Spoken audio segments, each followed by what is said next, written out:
Yo, what's up? Magandang hapon po. Dito po kami sa trabaho namin. At maghahakot kami ng parin ni Inoy ng gutter. Mga pinagbaklasan po namin.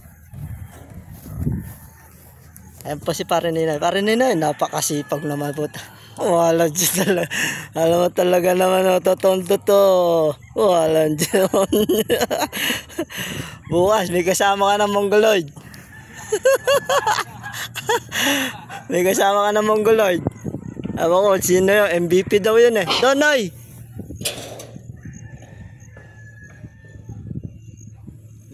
Yan. Ayan po mga kabrad. Tinanggal po namin yung air flashing niya. Ayan. Ayan, binaklas po namin yung mga air flashing niya. Hanggang doon po yan. Ayan. Ayan po yung mga kabrad. Ayan. Napakaganda naman ng lugar naman ng hutan. Ayan po, isa na mabuti ho. Puti. Puti. Chill lang na pare. Ayan po, napakaganda po. Lalayo po ng mga bahay oh. Malawak pala ho to. Kung saan ho kami nakakarating. Yan po mga followers. Ano pa hinaantay nyo naman po mga followers? Mag-comment na po kayo sa J4R po at sa Facebook na po. Ay, hanapin nyo lang po ang pangalan niya, Ray Grabinis po. Ayan po. O kaya mag-comment din po kayo doon sa comment section ko po. At bigay nyo po yung contact address, pangalan po. Yan.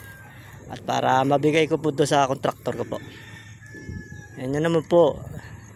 Marami naman po kami magawa talaga po. Ang tataas pa po yan. Napakaganda naman po ng lugar nito. Ayan ho. Yan, mayroon rin po ginagawa doon sa kabila. Ayan po yung mga dating air flashing niya po. Nakabulok na ho. Ayan, yung stainless na gutter. Ayan. Ayan po, ayan. Taas po yan, no? Inaantay nyo naman mga followers. Mag-comment na ho kayo. Ayan. Ayan po yung katulong po namin. Ayan. Pre, shoutout pre. Engineer, ni katulong. Ay, engineer pala. Aray ko naman. Ayan. So, mga followers, ano po inaantay nyo? Mag-comment na po kayo sa comment section ko po o sa J4R. Doon sa pangalan niya po, sa Facebook niya, sa Ray Grabinis po. Yan, magandang hapon po. Pre, baka may habol ka, shoutout. Baka may shoutout ka. Baka may shoutout ka. Bakit? Lagi din mga yun eh. Ano na? Mga wala din, may hina si Uwa. Si Uwa, si Wanay. Ay, gago. Si Moises, sinati ang dapat si Uwa. Sinati ang third. Aray ko. Sige po. At magandang hapon po. Balong na itong kasama ko.